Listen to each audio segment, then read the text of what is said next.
Hello students, आज आम हिंदी विषय पढ़ा है। तो कबीर विषय पढ़ा कबीर दास जी के बारे में। तो कबीर दास का जन्म सन 1398 में काशी में हुआ था। केवे जन्म ग्रहण करते 1398 रे काशी रे है। तो कहा जाता है कि वे एक तालाब के किनारे मिले थे।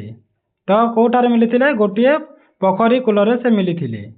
तो एक जुलानदार दंपति ने उनका पालन पोषण किया था। तो कौन पालन पोषण किया था? गोटे मुस्लिम घर है। गोटे मुस्लिम दंपति से कौन करते पालन पोषण करते। तो वे कपड़ा बुनने का काम करते थे। कौन काम करुले? कपड़ा तैयारी करिवार है।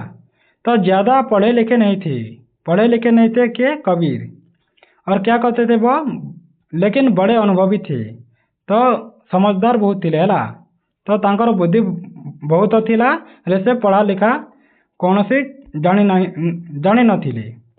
तो बुद्धि विवेक से काम लेते थे। तो जो भी कुछ करते थे वो अपने बुद्धि का इस्तेमाल करते थे। तो जोटा भी से प्रथम करुले से प्रथम भावुले चिंता करुले तापर जानी किसी काम करुले। तो बहुत बातें जानते थे। बहुत कथा तो से जानूले वे सभी धर्म को बराबर मानते थे। तो सबु धर्म को से समान भावुले। जमीती हिंदू मुस्लिम सिख सबको से समान भाव में देखुले। बुद्धि विवेक से काम लेते थे। से जोटा भी करुले काम प्रथम भावुले तापर जान ही करुले। तब ईश्वर के निर्गुण निराकार रूप को मानते थे। से कहते जे भगवान कर किसी आकार नहीं बा से निराकार। वे तांकर किसी शरीर नथिला है। से केमिति दिसंती किए मध्य जानी नाहंती बोली से कहते। उस समय धर्म और समाज में बड़ी गड़बड़ी थी। उनके ज़माने में क्या होता था? सभी धर्म और समाज में गड़बड़ियाँ बहुत थी। यानी सबु धर्म अलगा थिला और सबु समाज मध्य अलगा थिला। तो तांका भितरे गोलमाल एमती लगुले। तो कबीर ने अपनी वाणी से उसे दूर करने का प्रयास किया।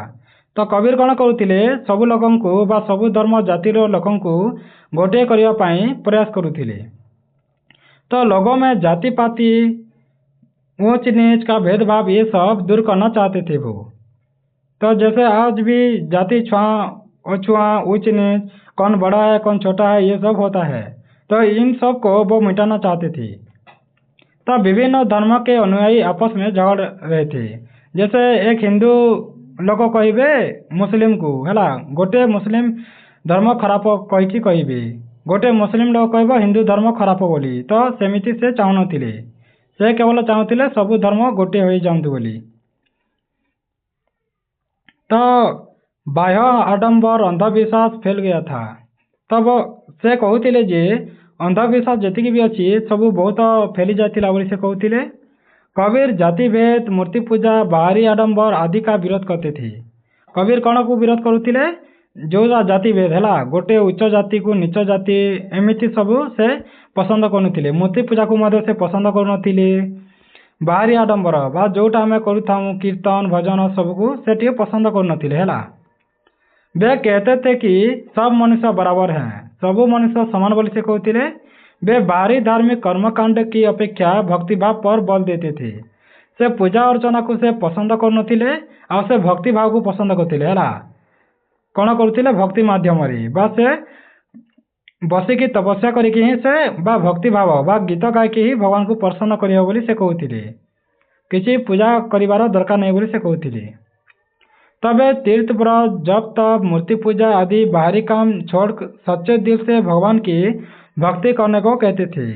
तो जिते भी व्रत करुचु तीर्थ करुचु जप करुचु मूर्ति पूजा को पूजा पाठ करुचु यही सब को छाणी करी कौन करवा कहीं गोटे सच्चे दिल से है।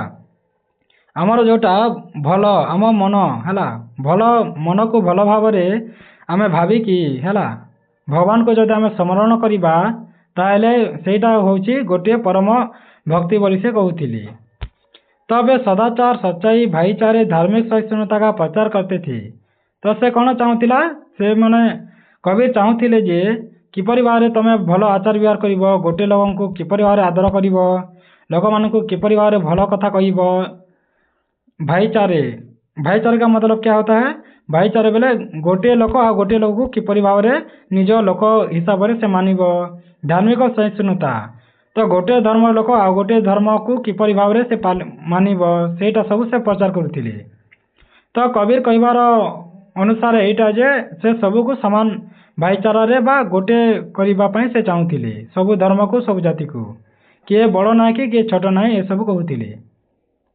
कबीर का व्यक्तित्व सादा सीधा पर बड़ा प्रभावशाली था। कबीर कौन थे? गोटे सादा सीधा लोक थे, हेले तार कथबार्ता सब बहुत प्रभावशाली थिला। तो उनकी वाणियों को उनके शिष्यों ने बीजक नामक ग्रंथ में संग्रहित किया। तो तार शिष्य मैंने जोटा थे कबीर शिष्य मान को से गोटे ग्रंथ लिखुले शिष्य मैंने जार नाम हूँ बीजक है। गोटे ग्रंथ सृष्टि करते जार नाम हूँ बीजक। तो उनकी भाषा मिश्रित खड़ी बोली है। तो तांकर भाषा कौन थिला? प्रश्न पचारि पारे तो कहब तमें मिश्रित खड़ी बोली। तो जो समय जन समाज में प्रचलित थी, जोटा कबीर समय सेटा भाषा चलुला है खड़ी बोली। तो वे अपने गुरु स्वामी का बड़ा आदर करते थे। तो से तांकर गुरु को से बहुत आदर करुथिले। तो भल करुथिले और पसंद पाउथिले। तो तारपर आम पाठटी पढ़ा है सेटा तो कबीर संपर्क में पढ़लु। एवं कौन पाठ विषय पढ़ा? तो कौन अच्छी? सच बराबर तब नहीं, झूठ बराबर पाप, जाके हीरे दे सच है ताके हृदय आप। तो इसका मतलब क्या है? जैसे सत्य हमेशा महान होता है, जैसे सच बराबर तब नहीं, तो सत्य हमेशा महान ही होता है ऐसे कहा है। जदि आम सत्य कहवा सेटा ही आमर पाई महान बोली से कहते। संसार में सत्य के समान तपस्या या ज्ञान नहीं। जदि आम जदि सत्य कहवा ताहले आमको तपस्या या ज्ञान रो किसी जरूरत पड़ो ना बोली से कहूँ है, आमको किसी करने को पड़ो ना जदि आम सत्य कही था। तो उसी प्रकार झूठ या मिथ्या के बराबर पाप या बुरा काम नहीं होता है। तो जदि आम देखा जदि झूठ कहूँ आम जदि मिथ्या कहूँ आम जदि लोक को जदि खराब भाषा कहूँ ताहले आम पाप करुचु बा आम खराब काम करुचु बोली कहते। कारण बुरा काम करना पाप है। कहीं जदि आम जदि खराब काम करवा ताहले सेटा हूँ पाप काम, आ जदि आम भल काम करुचु ताहले सेटा हूँ भल काम। तो सच बराबर तब नहीं, झूठ बराबर पाप, ये सब कहा है। तो आम जदि भल जदि काम करवा ताहले आमको यज्ञ अनुष्ठान किसी करने पड़ोनी, आ सेटा ही सत्य बा महान। आम जदि सत्य कहवा ताहा होछि भल, आ जदि आम जदि भल बा खराब काम करवा ताहले कौन हेबो? सेटा होछि खराब जिनिस है। तो जदि आम खराब जिनिस करवा ताहले सेटा को आमको पाप लागिबो। तो उसका हृदय निर्मल होता है। जे जदि सत्य कही थाए तार हृदय सदा बेले पवित्र थाए, पाप रहित थाए, उसके पास पाप नहीं रहता है। ठीक है, तो तांका पाखरे किसी पाप रही न थाए। उसके निर्मल हृदय में भगवान विराजमान करते हैं। जार हृदय निर्मल थाए ता हृदय रे भगवान वास करती बोली से कहते। अर्थात सत्यवादी को भगवान के दर्शन मिलते हैं।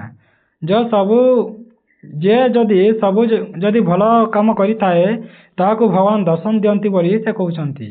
वे महान होते हैं तो वे दर्शे होते हैं। जे महान होइथांती से तत्वदर्शी होइथांती है, वे से सबू किसी जानी पारि थांती तांको कहवा हिसाब रे। तो समाज तत्ववादी का आदर करता है, पापी का अनादर करता है। तो जे भल लोक ताकू लोक माने पसंद करती, और जे पापी लोक ताकू लोक माने पसंद करती नहीं बोली कहिसंती कबीर दास। तापरे आउ गोटे अछि जेमिति जो तके काटा बुबे ताहे बोय तू फूल, तकु फूल को फूल है बाके है त्रिशूल। तो यहाँ हमें बुझी नेबा। तो यह सत्य है कि प्रमाणित है कि अच्छे काम करने वालों को अच्छा फल मिलता है। तुम्हें मैंने सब जानी जे जदि आम जदि भल काम करवा ताहले हमको भल ही फल मिलिब, और बुरे काम करने वाले को बुरा फल मिलता है। जदि आम खराब काम करवा ताहले हमको खराब फल ही मिलिब। अर्थात सभी का कर्म के अनुसार फल भोगना पड़ता है। जदि आम पाप करिथिबा ताहले पापर भोगिमु, आ जदि आम भल काम करवा ताहले भल काम आमको पड़िब। तो जैसी करनी वैसी भरनी ऐसे भी कहा जाता है। तो आम जेमिति करवा सेमिति भोगिबा। तो जदि भल काम करवा ताहले भल हेबो, आ जदि आम जदि जन को खराब करवा ताहले आमको मध्य खराब होइबो।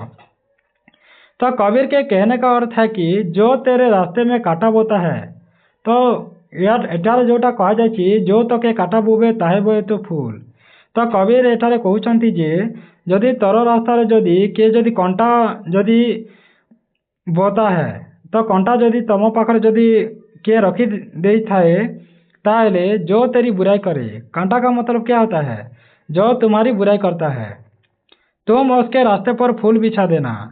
जे तुमको खराब भावी थाए तमे ताकू भल भावरे भल कहबो बोली से कहउछंती। अर्थात तुम उसकी भलाई करो। तुमको जे खराब कहउची तमे ताकू खराब न कही तमे ताकू भल कह बोली कहउछंती। इसका नतीजा यही होगा कि तुम्हारी अच्छाई से अच्छा फल मिलेंगे। जदि तुम जदि जन लोक को भल बोलछ ताहले तुमको भल फल मिलिबो।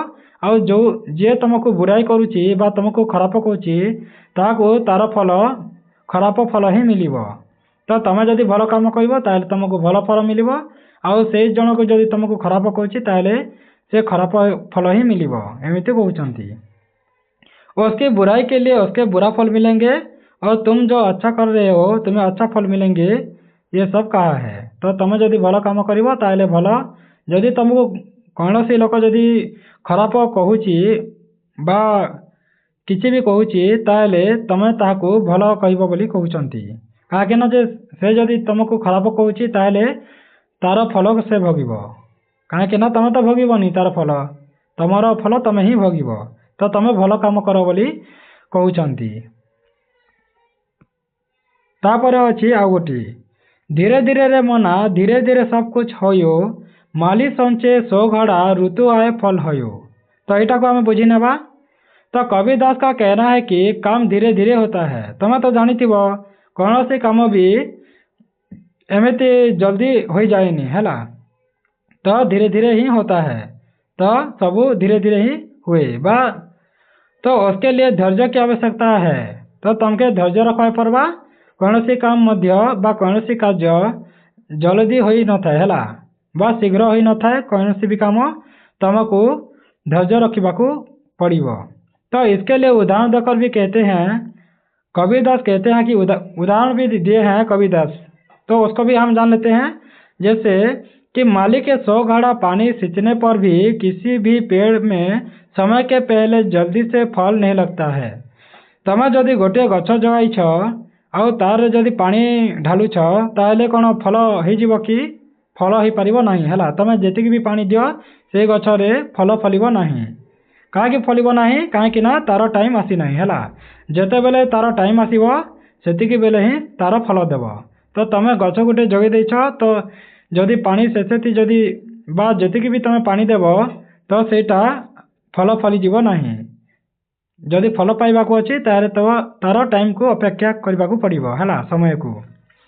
तो सेतिपाई कहिसंती माली के 100 घड़ा पानी सींचने पर भी किसी भी पेड़ के समय के पहले जल्दी से फल नहीं लग जाती। तो इसीलिए कहते हैं ऋतु की प्रतीक्षा करनी पड़ती है। तो हमको ऋतुर प्रतीक्षा करवा लगी पड़वा, बात ऋतु का हमें ताकीबाकू पड़िबो हैला। तो वक्त के आने से ही पेड़ में फल लगते हैं। टाइम आसिले जानी ही कण हम गछरे फल फलिबो हैला। सेतिपाई हमको भी जदि आम एबे तमे जेमिति पाठ पढ़ुछ तो तमे डायरेक्ट कण गोटे चाकरी पाई जीवो नहीं हैला। तुमको जदि चाकरी पाइबाकू हेले बहुत परिश्रम करबाकू पड़िबो। आगकू बहुत जमिति मैट्रिक +2 एमिति आगकू पढ़ाकू हेबो। तापर से जॉब रे पकाइबाकू हेबो। बहुत परिश्रम करबा परे ही तुमको चाकरी मिलिबो। एमिति नहीं जे तमे पढ़ुछ माने डायरेक्टली तमे चाकरी पाई जीवो हैला। तो धैर्य रखिबार आवश्यकता अछि। आउ तुमको पाठ भी सेमिति पढ़िबार अछि। एटा कबीरदास कहउछंती एई पाठरे। तो थैंक्स फॉर वाचिंग।